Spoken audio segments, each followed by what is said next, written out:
Chance Shaw is someone who has faced both Devon and Petrenko in a span of about 12 to 13 months, and he gave his clear opinion on who is going to win this upcoming super match between these two great arm wrestlers. But before we discuss that, let's talk about a couple of interesting super matches that were announced after East vs West 14.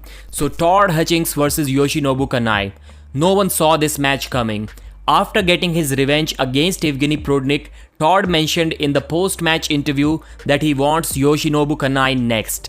Now we have already seen a community post by Engin about a week or so ago saying almost anything is possible with East vs West arm wrestling. A legend is returning on November 2nd. So it looks like that this match was already set by Engin a week ago because Yoshi is making a comeback and Todd wants Yoshi to be his next opponent. So it clearly shows that this match is already set. Now I'm not sure if this is going to be a close match or not because Todd in his prime shape and Yoshi is lighter than before. He's older than before. I know it's kind of crazy to mention age when you're arm wrestling Todd Hutchings, who is almost 60 years old, but still not everyone ages equally. So on paper it looks like a complete mismatch despite Yoshi having the legendary status, but I do believe he has one weapon which is probably Todd's only weakness, and that is a beautiful King's move. So unless that happens in that match, I can see Todd clean sweeping Yoshi with his Todd roll or insane side pressure or a combination of both. And the second match that was announced is between Monster Michael Todd and Gennady Quickvinia on the same day, November 2nd at East vs West 15. Michael told after the match in the post-match interview that Engin told him if he beats Kamil Jablonski, he will have his rematch. He will have his possible revenge match against Gennady Quickvinia at East vs West 15. So Michael called it a battle of biceps. I think we can also call it a battle of torn and healed up biceps because both recently, well not recently, about a year and a half ago, both tore their biceps. Since Michael's injury and recovery happened before Gennady's injury, that's why he has competed in a few matches, but this is going to be the first comeback match for Gennady Quickvinia. Now, is this a good strategy from Gennady, going for someone as good as Michael Todd, or should he have taken Michael's approach of taking some easier matches before jumping in the deep side of the river? I would say that Gennady has to do one more time what he did in their first match, and that is to take Michael's hand. If he loses his wrist, as good as Gennady's flop press is, which went through Devon LARRATT pretty smoothly, it is not going to be enough for Michael Todd. If Michael has hand control, just like he did against Kamil, it is going to be over for Gennady. But there is a possibility that Gennady can repeat what happened before. So just like all of other Devon LARRATT matches, this one was also the longest match of the night. Chance mentioned after the match that he was intentionally drawing out the match long because he didn't want this experience of arm wrestling against an arm wrestling legend Devon LARRATT.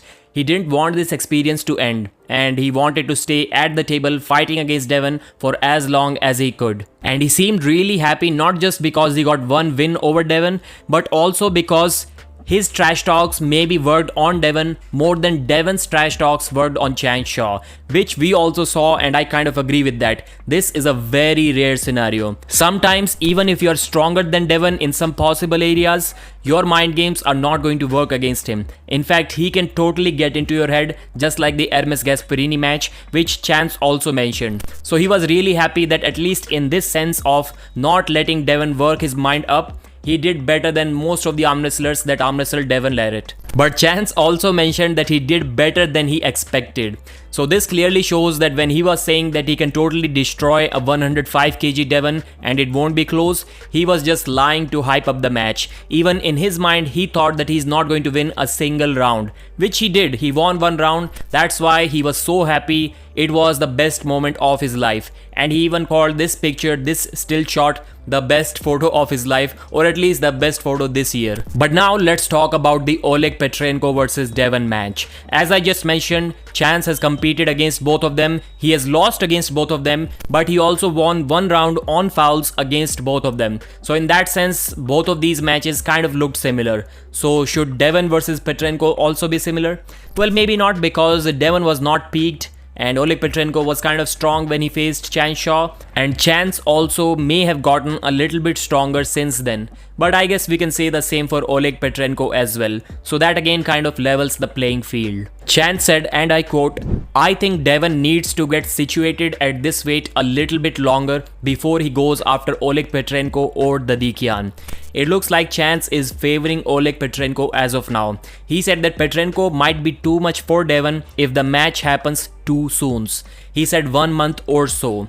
But then he also mentioned if this match happens after Devon taking about 2-3 different matches, which he should definitely do to get more accustomed at this weight and to get into his shape, then he will be extremely dominant against Oleg Petrenko.